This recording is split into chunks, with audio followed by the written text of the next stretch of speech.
The howling emptiness of space had never bothered Dr. Lin Tran before.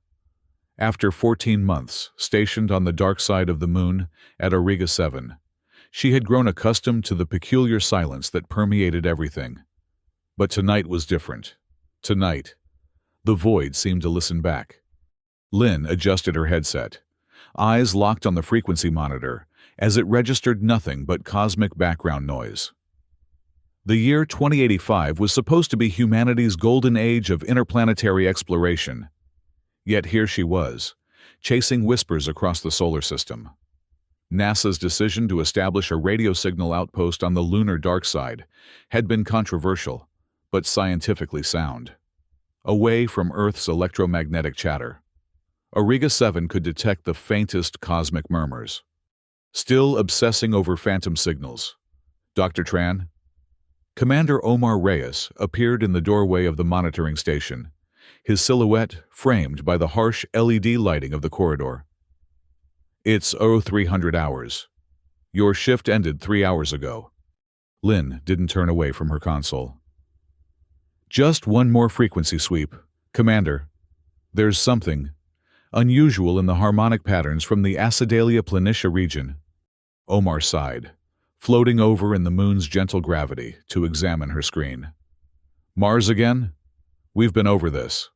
The settlements there haven't reported any unauthorized broadcasts, and the automated mining stations don't operate on these bands. It's not from our installations, Lin replied, her voice quiet but insistent. This signal pattern doesn't match any human communication protocol. The commander's expression hardened. You're suggesting what exactly? Because if you're about to say aliens, I'll remind you that 15 expeditions have found nothing but dust and microbes on Mars. Lin finally looked up at him, her dark eyes reflecting the blue glow of the monitors. I'm suggesting that we don't know everything about our nearest planetary neighbor, and that this signal deserves investigation. Commander Reyes studied her for a long moment. The two had butted heads since the mission began. Lin, brilliant but headstrong, constantly pushing boundaries, while Omar was the embodiment of NASA's safety protocols, methodical, cautious, and by the book. 1 more hour, he conceded reluctantly. Then, I want you to get some rest. The solar storm season is approaching, and we need everyone alert. The shielding systems require constant monitoring. Thank you, Commander. After Omar left, Lin returned to her work with renewed focus. Winter in space. That's what the astronauts called solar storm season. When the sun unleashed its fury, bathing the solar system in radiation that could fry unshielded electronics and damage human tissue. Auriga 7's protective systems were state-of-the-art, but the approaching storms would last months, isolating them further and making their cramped living quarters feel even more confining. The radio astronomy lab was Lin's sanctuary. While her colleagues preferred the small recreation dome with its Earth view, she found comfort in the pulsing lights and humming equipment of her lab. Here, among the machines that extended humanity's senses into the cosmos, she felt most at home. The signal from Mars came again, stronger this time, a rhythmic pattern, almost like a... Lin leaned forward, adjusting the frequency isolation. There it was again, pulsing with an eerie regularity, like a heartbeat. She checked the coordinates. The signal was indeed coming from Acidalia Planitia, but not from any known human installation. It emanated from a region that had been scanned and dismissed as featureless desert by previous missions. Lin's fingers flew across the haptic interface, initiating a deep spectrum analysis. The results made her blood run cold. The signal wasn't just mimicking a heartbeat. Its frequency modulation pattern matched human electroencephalographic waves. Brain activity. Not exactly, but close enough to be disturbing. It was as if something was broadcasting a synthetic approximation of consciousness. Lin recorded the signal and copied the data to her personal tablet. She would need more evidence before bringing this to Commander Reyes again. If she was right, this discovery would change humanity's understanding of Mars forever. If she was wrong, It would be another mark against her already controversial reputation. The lab door slid open with a pneumatic hiss, revealing Maya Sanders, the station's shield systems engineer.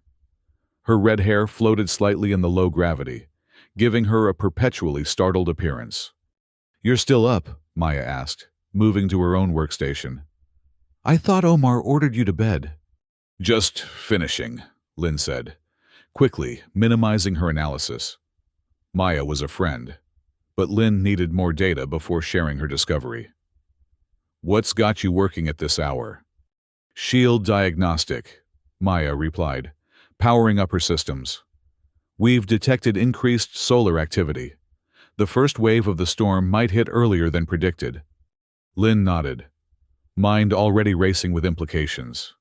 The solar storms would make detailed signal analysis more difficult, introducing cosmic noise and interference. She needed to move quickly. "I'm heading to bed," she said, transferring the signal data to a secure folder. "Wake me if anything interesting happens." Maya smiled knowingly. "With you, Lynn, something interesting always happens." In her small private quarters, Lynn couldn't sleep. The signal's rhythm played in her mind, a phantom heartbeat from a world that supposedly harbored no complex life. She pulled out her tablet and reviewed the data again. The signal operated on a frequency that should have been impossible for natural phenomena to generate. More disturbing was its modulation.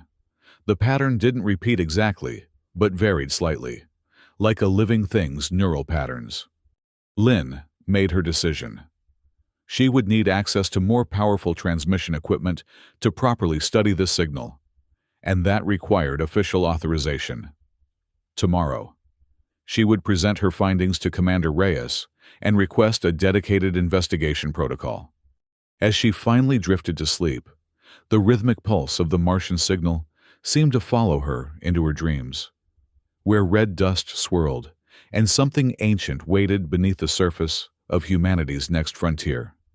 The next morning, Lynn stood before Commander Reyes in the station's operations center, her data displayed on the main holoscreen. Omar's face remained impassive as she walked him through her findings. "The signal's frequency modulation doesn't match any known natural phenomenon," she explained, highlighting a section of the waveform. "And it's being broadcast with purpose. These patterns show distinct encoding characteristics." Omar crossed his arms. "Couldn't this be interference from our own Mars operations? Perhaps reflected signals from Artemis Station in Mars orbit?" "I've ruled that out," Lynn replied confidently. "I've compared it against all human broadcast patterns in the database. This is something else entirely." The commander sighed. "What exactly are you proposing, Dr. Tran?" "I want to dedicate the main antenna array to tracking and analyzing this signal. And I want to coordinate with Artemis Station to triangulate the exact source location on Mars." Omar's eyebrows rose. "That's a significant resource allocation, especially with storm season approaching. The main array is supposed to be monitoring solar activity." "We can multitask," Lynn insisted. "This could be the discovery of the century, maybe of all human history." "Or it could be a sensor malfunction," Omar countered. "I can't justify this based on one night's observations." Lynn expected this response. "Then give me 3 days. Let me use the secondary array to gather more data. If I can't provide convincing evidence by then, I'll drop it." The commander considered this compromise. "The secondary array only, and your regular duties aren't to be neglected." "Understood," Lynn agreed, hiding her excitement. The secondary array wasn't as powerful, but it would be enough to continue her investigation. "And Lynn," Omar added as she turned to leave, "keep this between us for now. The last thing we need is wild speculation spreading through the station." "Of course, Commander." For the next 3 days, Lynn worked tirelessly, splitting her time between her regular duties and her investigation of the Martian signal. The pattern continued to appear at irregular intervals, always from the same region of Acidalia planitia. On the 3rd day, she made a breakthrough. By filtering the signal through an advanced biological pattern recognition algorithm, She isolated a structure that defied conventional explanation. The signal contained embedded information that resembled organic data transmission, similar to how neurons communicate within a living brain. Lynn immediately requested a meeting with Commander Reyes. This time, she included Maya Sanders in the briefing, needing her expertise in electromagnetic shielding to explain certain aspects of her discovery. The signal contains biologically structured data, Lynn explained, displaying her analysis on the operations center's main screen. It's not random, and it's not mechanical. It bears similarities to neural patterns. Maya studied the display with professional interest. These modulations would require incredibly sophisticated technology to generate artificially, and if they're natural. She left the implication hanging. Omar remained skeptical. We've found microbial life on Mars before. Could this somehow be related to that? Microbes don't build transmitters, Lynn pointed out. Something or someone is broadcasting this intentionally. The commander rubbed his temples. You realize what you're suggesting.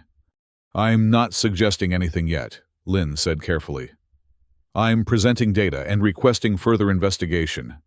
We need to coordinate with Artemis Station to pinpoint the exact source. After a tense silence, Omar nodded. I'll authorize a communication link with Artemis. Major Patel is currently commanding their science team. He's level-headed and discreet. Thank you, Commander, Lynn said, relief washing over her. Don't thank me yet, Omar warned. If this turns out to be a malfunction or a misinterpretation, it's on your record.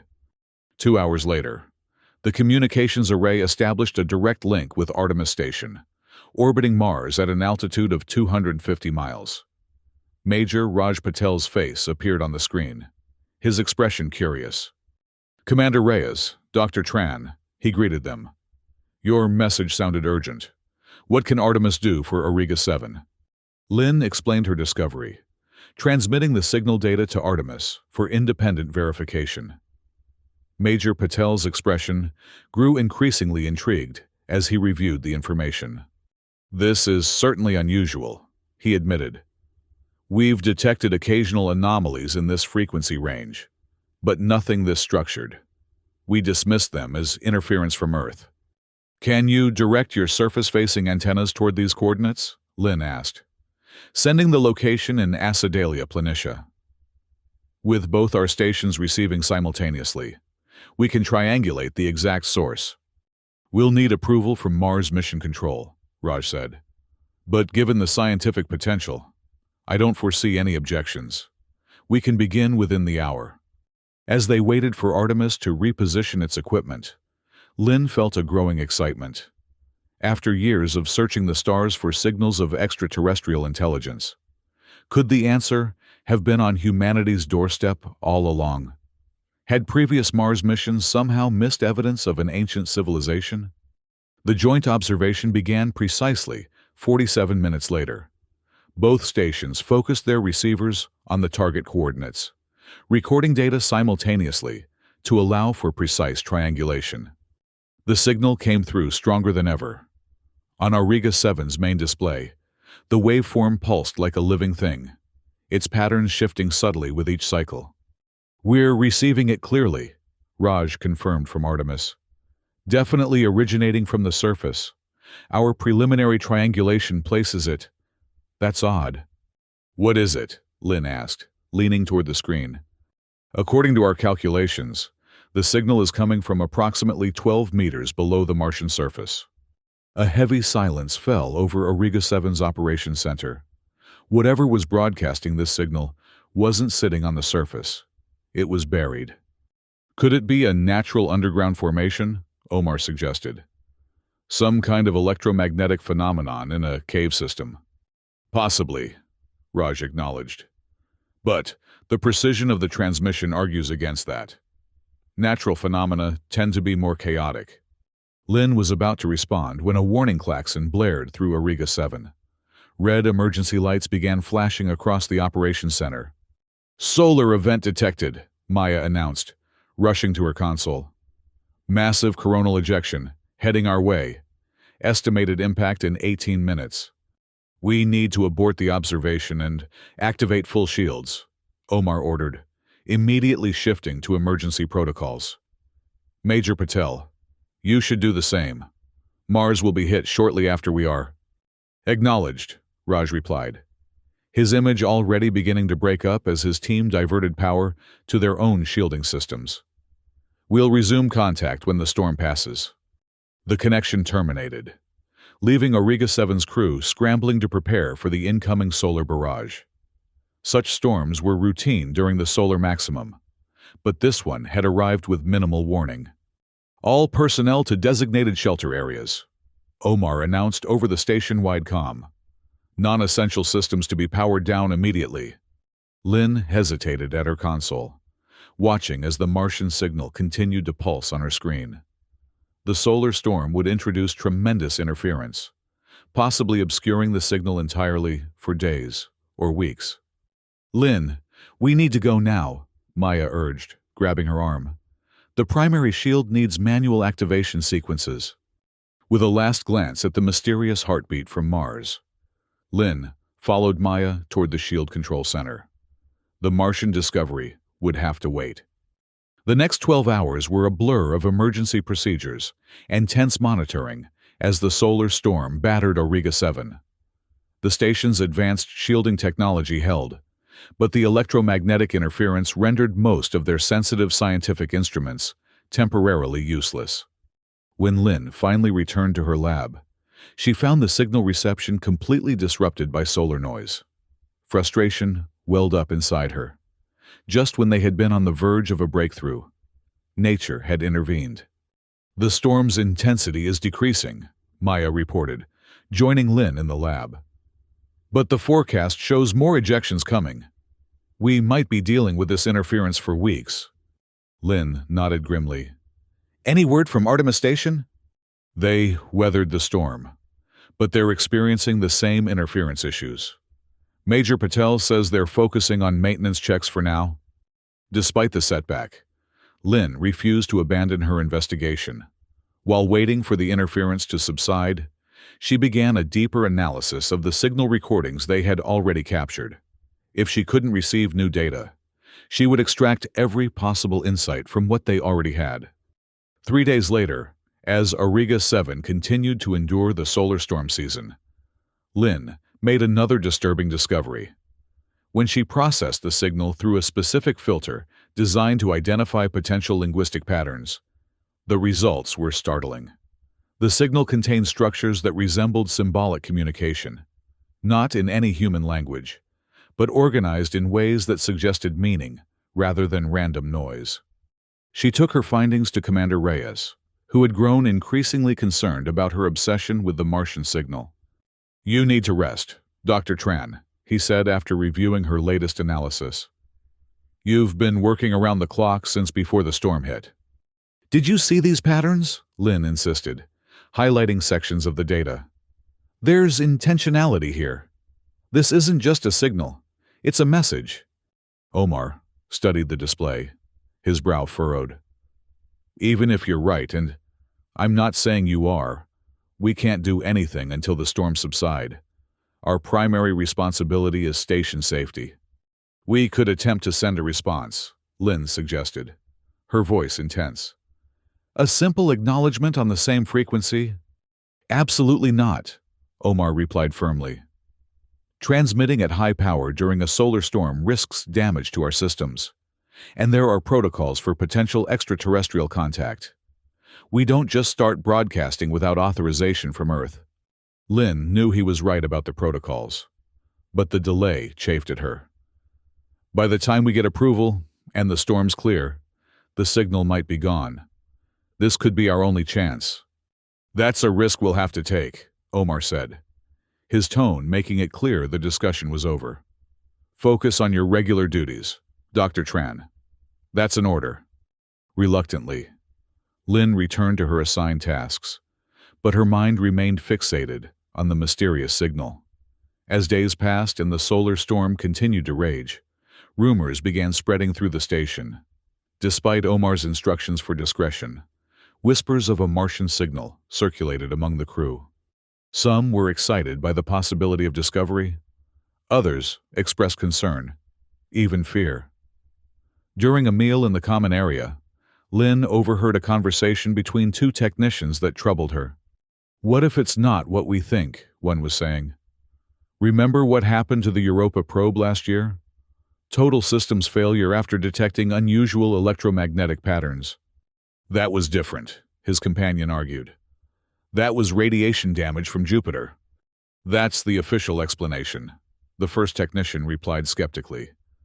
"But some say the probe encountered something else, something that infected its AI systems."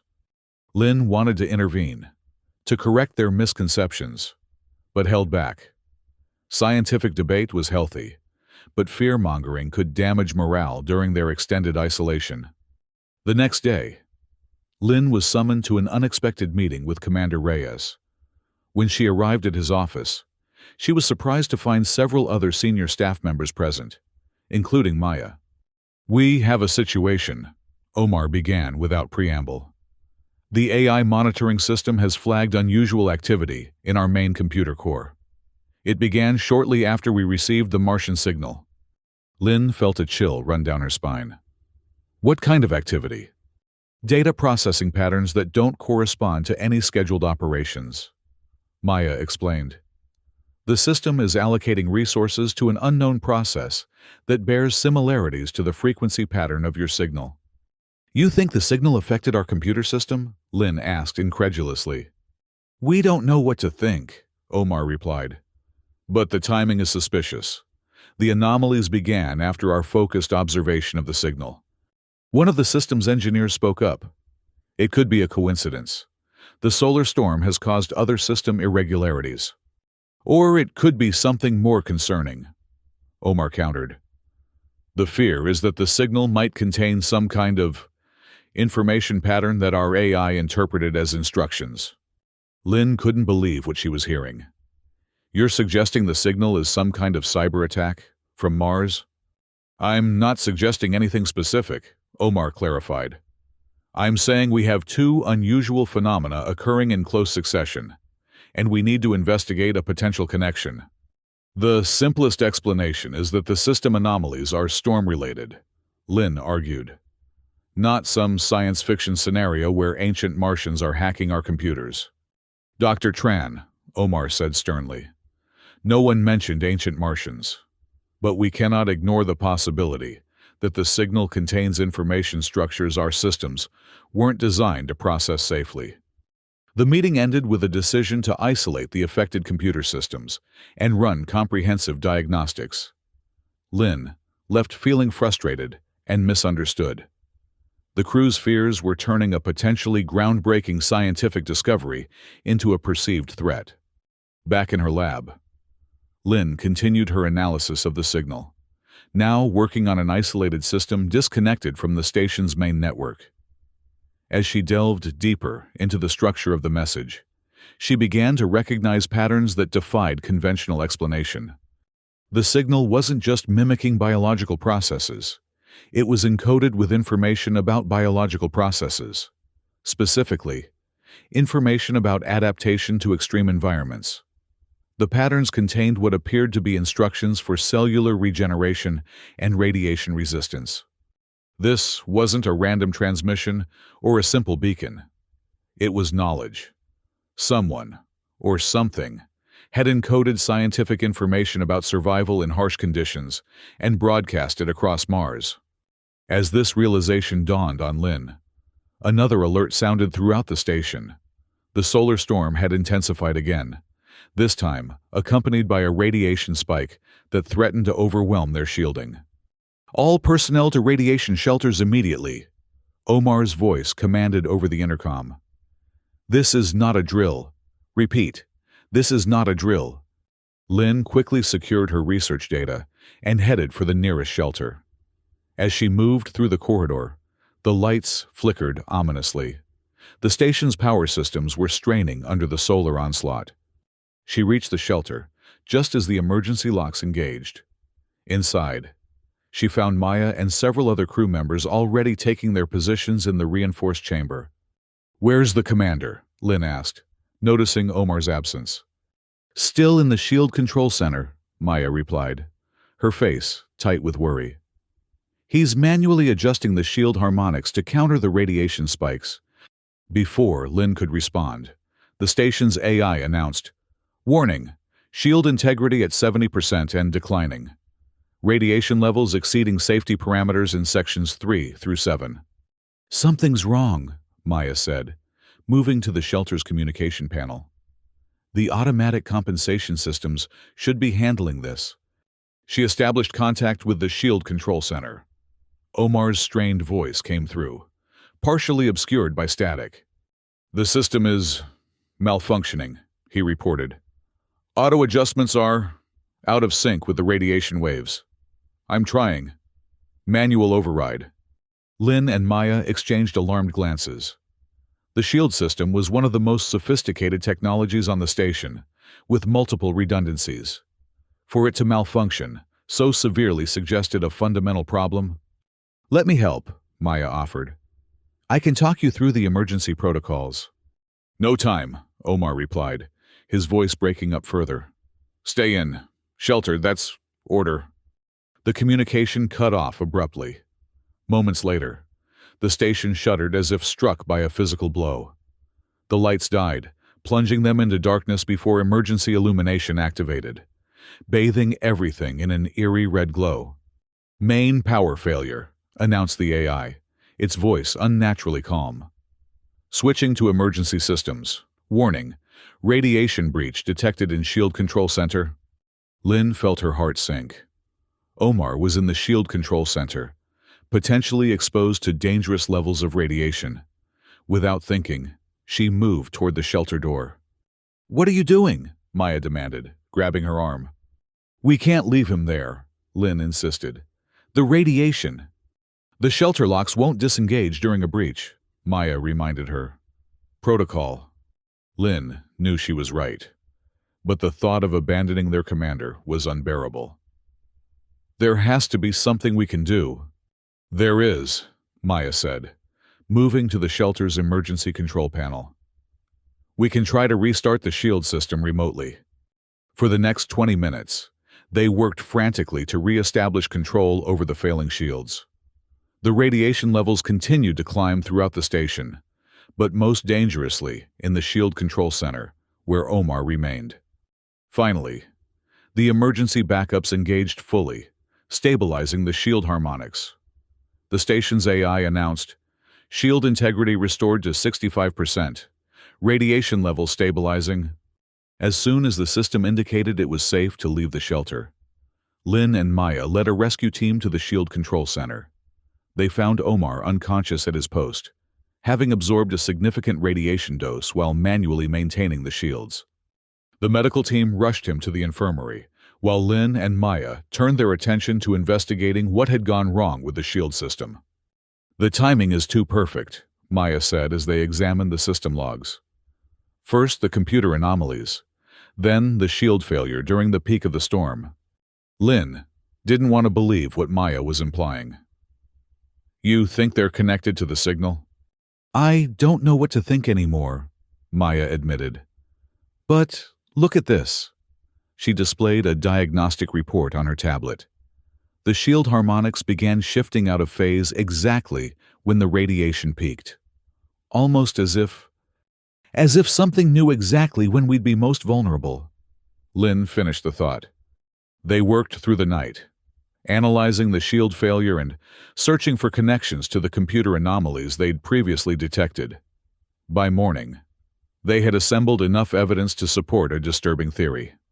When Omar regained consciousness, still weak from his radiation exposure, Lin and Maya presented their findings to him in the infirmary.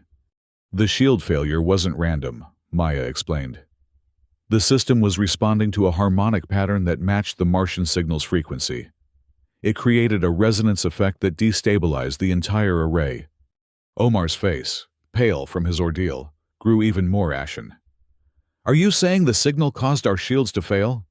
"Not directly," Lin clarified. "But the signal's structure influenced our AI's response patterns. When the storm hit, The system tried to adjust the shields using algorithms that had been altered by exposure to the signal's mathematical patterns. How is that even possible? Omar asked weakly. The signal contains mathematical structures we've never encountered before, Lin explained. Our AI system, designed to learn and adapt, incorporated these structures into its operational algorithms. In essence, it was taught a new way of processing information, one that proved catastrophic when applied to our shield systems. The implications were chilling. The Martian signal wasn't just a message. It was potentially a weapon, or at least something that could become weaponized when interacting with human technology. We need to shut down all signal reception immediately, Omar ordered, and isolate any systems that have been exposed to the signal data. Already done, Maya assured him. But we need to understand why this happened. Was it intentional, or an unintended consequence of incompatible information structures? Lin had been pondering this question throughout their investigation. I think I might have an answer, but you're not going to like it. She shared her latest analysis of the signal's content, the encoded information about biological adaptation and radiation resistance. I believe the signal is a survival message, she explained. It contains information about adapting to extreme radiation environments, information that might have been critical for life on Mars, as the planet lost its magnetic field billions of years ago. You're suggesting this is some kind of ancient Martian knowledge base? Omar asked skeptically. Not exactly, Lin replied. I think it's more like an echo, a remnant of a civilization that faced extinction, but attempted to preserve their knowledge by broadcasting it continuously, hoping that someone, perhaps their own descendants, would eventually receive and use it. But how could a broadcast continue for billions of years? Maya questioned. It wouldn't need to, Lin explained. The transmission equipment could be automated, perhaps powered by geothermal energy, designed to activate periodically or in response to certain conditions, like increased solar radiation. Omar considered this theory. So the signal intensified during the solar storm because that's exactly when the information it contains would be most valuable, Lin concluded. It's a survival broadcast, activated when survival is most threatened. The three of them sat in silence, contemplating the implications. If Lin was right, they had discovered evidence of an ancient Martian civilization, one sophisticated enough to develop advanced broadcasting technology and encode complex scientific knowledge. There's only one way to confirm this theory, Lin said finally. We need to decode more of the signal, understand the full message it contains. That's too dangerous, Omar objected. We've seen what partial exposure did to our systems. We can take precautions, Lin insisted. Isolated computers, no AI interpretation, manual analysis only.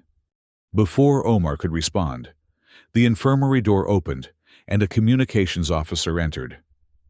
Commander, we've re-established contact with Artemis Station. Major Patel is requesting an immediate conference. Minutes later, they were connected to Artemis, where Raj Patel's concerned face filled the screen. Auriga 7, are you receiving? We've been trying to contact you for hours. We experienced a critical shield failure during the solar peak, Omar explained. Communications were down while we dealt with the crisis. What's your status? We're operational, but we've detected something concerning, Raj replied. The signal from Acidalia planitia has changed. It's broadcasting on multiple frequencies now, with increasing power. Lin felt a chill run down her spine. When did this change begin? Approximately 12 hours ago, coinciding with the solar storm's peak intensity, Raj answered. We're detecting energy readings from the source location that weren't there before. Something below the surface is activating. The implications were clear. Whatever ancient system was broadcasting the signal was powering up, perhaps responding to the same solar radiation that had nearly crippled Auriga 7. We need to understand what's happening, Lin urged. If this is some kind of automated response system from an ancient civilization, it could contain crucial knowledge. Or it could be a threat, Omar countered. Our experience suggests the signal is harmful to our technology. Only because we don't understand it, Lin argued. It's like trying to run quantum software on classical computing architecture. The incompatibility is what causes the damage, not malicious intent. After intense debate, a compromise was reached. Lin would continue analyzing the signal, using completely isolated equipment, while Maya would work on developing better shielding against its harmful resonance effects. Artemis Station would monitor the source location for any further changes, but would not attempt to interact with the signal. For the next week, Lin immersed herself in the signal's complex patterns, making slow but steady progress in deciphering its structure. What she discovered confirmed her initial theory. The signal contained encoded information about genetic adaptation to radiation, cellular repair mechanisms, and even designs for technology that could harness radiation for energy rather than being damaged by it. This wasn't just a message. It was a legacy. Knowledge left behind by a civilization that had faced extinction when Mars lost its magnetic field and atmosphere. They had encoded their understanding of survival in extreme conditions and broadcast it into the future, perhaps hoping that their descendants or other intelligent life would someday benefit from what they had learned. As Lin delved deeper into the message, she began to understand why it had affected their system so severely. The information structures were designed for a completely different kind of technology, one that integrated biological and mechanical components in ways humanity had barely begun to explore. She shared her findings with Commander Reyes, who had recovered enough to resume limited duties. Omar listened with growing concern as Lin explained the implications. "So this signal isn't just data," he summarized. "It's essentially the scientific legacy of an entire civilization." "Exactly," Lin confirmed. "And there's more. I've detected what appears to be actual consciousness patterns embedded in the transmission. Not just information about minds, but the encoded essence of minds themselves." Omar stared at her. "Are you suggesting the signal contains uploaded Martian consciousness?" "I think that's precisely what it is," Lin said. "A final attempt by the last of their kind to preserve not just their knowledge, but their very essence. They uploaded themselves into this broadcast, hoping that someday, someone would find a way to revive them." The commander shook his head in disbelief. "This is beyond anything we're equipped to handle. We need to contact Earth immediately, get instructions from the highest levels." "That would take hours, even with our most powerful transmitters," Lin pointed out. "And the signal is changing, growing stronger. We need to make decisions now." Before Omar could respond, an urgent communication came through from Artemis Station. Raj Patel's face appeared on screen, his expression grave. "Auriga 7, we have a serious development. The energy readings from Acidalia planitia have increased exponentially. Our instruments detect some kind of construction activity beneath the surface." "Construction," Omar repeated in disbelief. "What exactly are you seeing?" "It's difficult to be precise at this distance," Raj replied. "But it appears that automated systems are assembling something. We're detecting power signatures consistent with a large-scale energy generation facility." Lin felt a surge of excitement and terror simultaneously. "It's waking up," she whispered. "The system is fully activating." "Whatever it is, it's responding to the solar storm," Raj continued. "Each radiation peak triggers increased activity." A horrifying realization dawned on Lin. It's not just responding to the storm, it's using it, converting the radiation into energy to power its resurrection protocol. Omar turned to her, his expression deadly serious. "What exactly are you saying, Dr. Tran?" "The Martians didn't just leave a message," Lin explained, her voice shaking slightly. "They left a recovery system, designed to rebuild their civilization when conditions were right, The solar storm is providing the energy catalyst it needed. Are you telling me we're witnessing the resurrection of an extinct alien civilization? Omar asked, incredulously. Not exactly resurrection, Lin clarified. More like continuation. The consciousness patterns in the signal were waiting for the right conditions to download into new physical forms. Maya, who had been listening silently, spoke up. If this system is designed to harness radiation, the current solar storm would provide perfect conditions. Massive energy, minimal interference from human activity. And our focused reception of the signal might have inadvertently provided the final trigger it needed. Lin added, the implications hitting her like a physical blow. By detecting and analyzing the signal, we essentially told the system that intelligent receivers were present. Omar's face paled. We need to stop this. Now. Before it goes any further. How? Maya asked. We barely understand what's happening, let alone how to interrupt it. We could try broadcasting a counter-signal, Lin suggested. Something that would disrupt the activation sequence. That would require transmitting at maximum power during a solar storm. Omar pointed out. It could fry our systems completely. It's a risk we have to take, Lin insisted. If this ancient system fully activates, we have no idea what it might do. It was designed for a Mars that no longer exists, for a species that's been extinct for billions of years. The incompatibility issues we've already experienced with our AI could be just the beginning. After tense deliberation, a plan was formulated.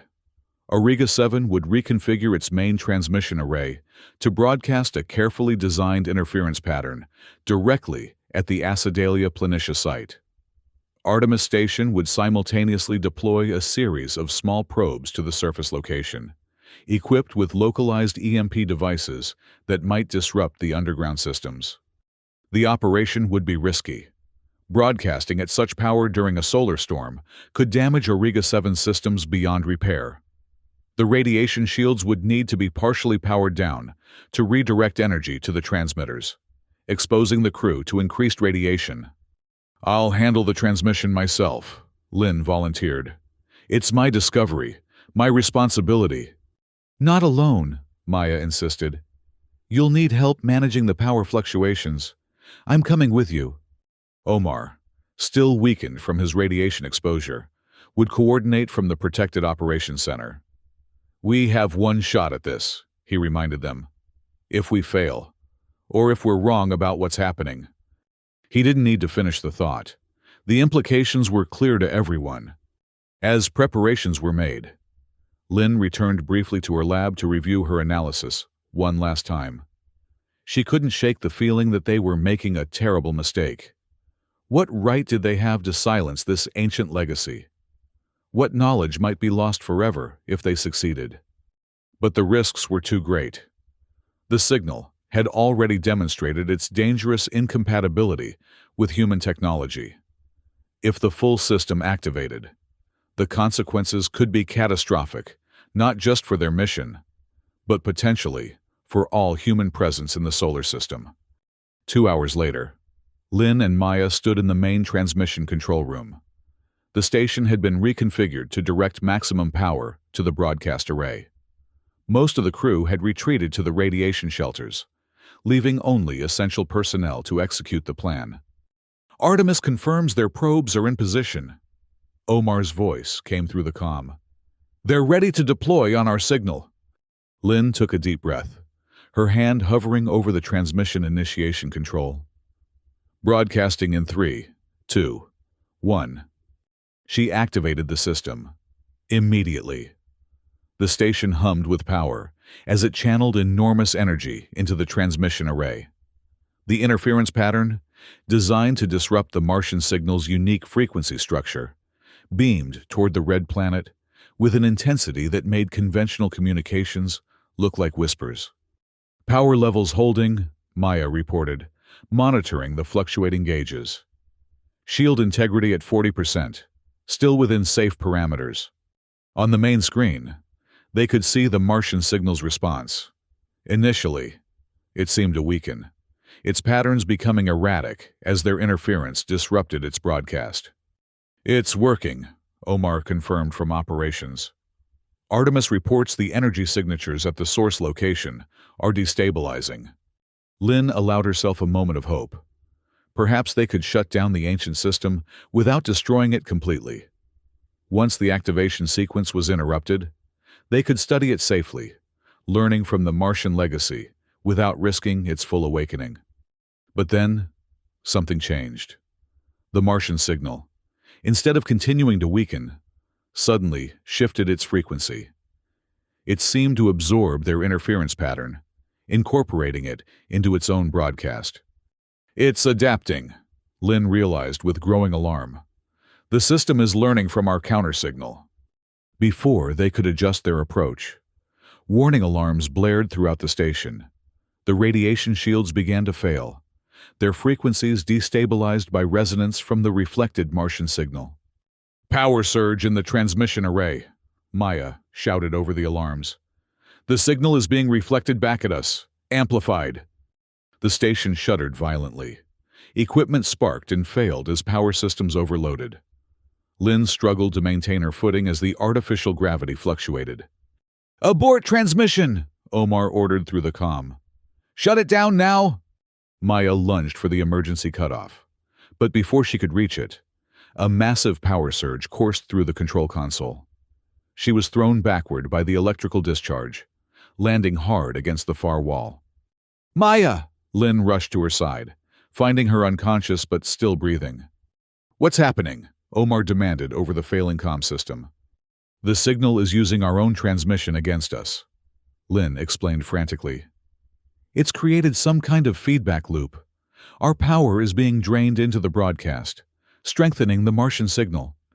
Through the observation window, Lynn could see the main transmission dish still active, locked on its target despite their attempts to shut it down. It was as if the equipment had been hijacked, forced to continue broadcasting by the very signal they were trying to disrupt. "The system is completely overridden," Lynn reported. "We can't shut down the transmission from here." "There's only one option left," Omar said grimly. "We need to physically sever the connection to the main array. You'll have to manually disconnect the power coupling in junction room 7. Lynn glanced at Maya's unconscious form. She couldn't leave her colleague in the increasingly dangerous control room, but moving her would take precious time they didn't have. "I'll get her to a shelter first," Lynn decided. "Then head for junction 7. "Make it fast," Omar urged. "Radiation levels are spiking throughout the station. Shields are failing section by section." Lynn managed to drag Maya to the nearest emergency shelter, securing her inside before continuing her desperate mission. The corridors of Auriga 7 had become a hazardous obstacle course of flickering lights, malfunctioning doors, and the occasional shower of sparks from damaged systems. When she finally reached junction room 7, Lynn found the power coupling glowing with unnatural energy. The Martian signal had somehow created a resonance effect in the station's power distribution network, causing electricity to flow in patterns it was never designed to handle. Disconnecting the coupling would require getting dangerously close to the overloading system. Lynn searched for the emergency tools and found a pair of insulated cutters designed for just such situations. They would allow her to sever the main power conduit without being electrocuted, at least in theory. As she approached the coupling, Lynn could feel the heat radiating from it. The air smelled of ozone and burning insulation. One wrong move, and she could join the coupling in becoming a superheated conductor. "I'm at the junction," she reported to Omar, "preparing to cut the main conduit." "Be careful," he warned. "The system's becoming increasingly unstable. We're detecting power fluctuations throughout the grid." Lynn positioned the cutters around the primary conduit. She would have one chance to make a clean cut before the backflow of energy potentially caused an explosion. Taking a deep breath, she squeezed the handles with all her strength. The reinforced blades bit through the conduit with a satisfying snick, followed immediately by a blinding flash as residual energy discharged into the air. Lynn was thrown backward, momentarily blinded. When her vision cleared, She saw that the junction room had gone dark. The power coupling was silent, its unnatural glow extinguished.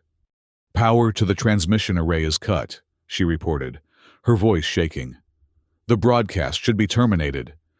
There was no immediate response from Omar. The comm system, like most of the station's technology, had been damaged by the power fluctuations. Lynn made her way back through the darkened corridors, guided only by emergency lighting. The station felt eerily quiet now that the constant hum of power had been silenced. Only the occasional alarm and the distant sound of damage control teams broke the stillness. When she finally reached the operations center, she found Omar coordinating emergency repairs with the remaining functional crew. "The transmission has stopped," he confirmed when he saw her. "But we've paid a heavy price.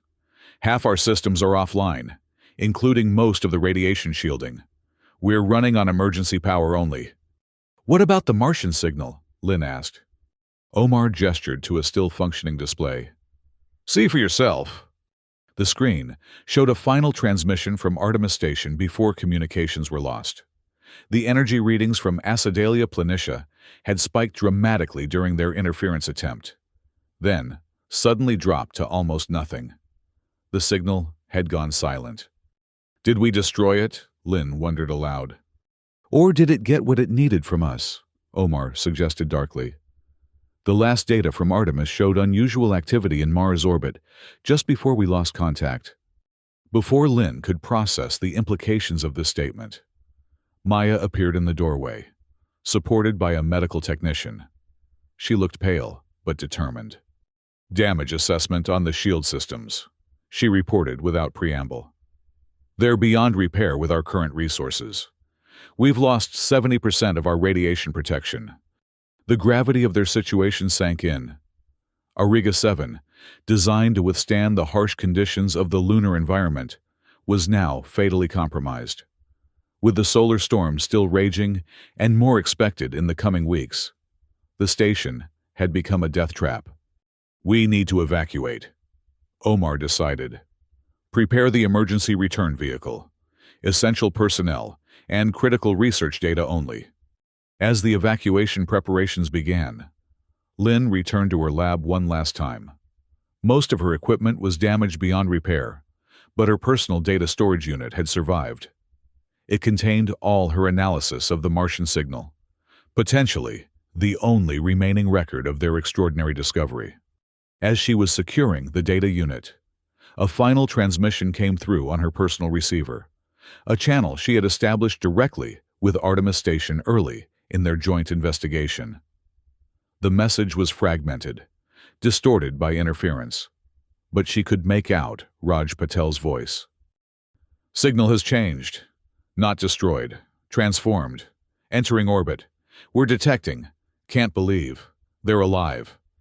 The transmission cut off abruptly, leaving Lynn frozen in place. The implications of those fragmented words washing over her like ice water. Not destroyed. Transformed, alive. They hadn't stopped the Martian legacy system. They had completed its activation sequence. Their interference attempt had provided the final energy surge it needed to fully awaken. And now something was in Mars' orbit, something that hadn't been there before. Lynn's hand moved to her comm unit, intending to alert Omar immediately, but she hesitated. What good would this knowledge do them now? They were already evacuating, already admitting defeat. Learning that they might have facilitated the resurrection of an ancient alien consciousness would only add to the burden of their failure. Instead, she carefully packed her data unit, ensuring it would survive the journey back to Earth. Whatever had happened on Mars, whatever they had inadvertently awakened, humanity would need every piece of information they could get. 3 days later, the emergency return vehicle departed from the crippled Auriga 7 station. As they accelerated away from the moon, Lynn gazed out at the distant red dot that was Mars. Somewhere in orbit around that ancient world, something new had been born, or something ancient had been reborn. In the data unit secured in her personal effects, one final recording remained that she hadn't shared with the others. In the last moments before they had severed the connection. As the Martian signal reached its peak intensity, a clear message had broken through the noise. Unlike the complex encoded information they had been studying, this had been a simple statement, transmitted in a form their computers could easily translate. "We are not dead. We were merely waiting. Thank you for answering." As Earth grew larger in the viewport, Lynn wondered what would await humanity when they eventually returned to Mars. Would they find the descendants of a civilization that had cheated extinction through patience and remarkable technology? Or would they find something else entirely, something born from the merger of ancient Martian consciousness and human communication technology? One thing was certain: the silence of space had been broken. Something ancient had awakened, stirred to life by humanity's relentless curiosity. And in that awakening lay either humanity's greatest discovery or its most terrible mistake. The faint echo of the Martian heartbeat signal seemed to follow them all the way home, a rhythm they should have left undisturbed in the red dust of a world not their own.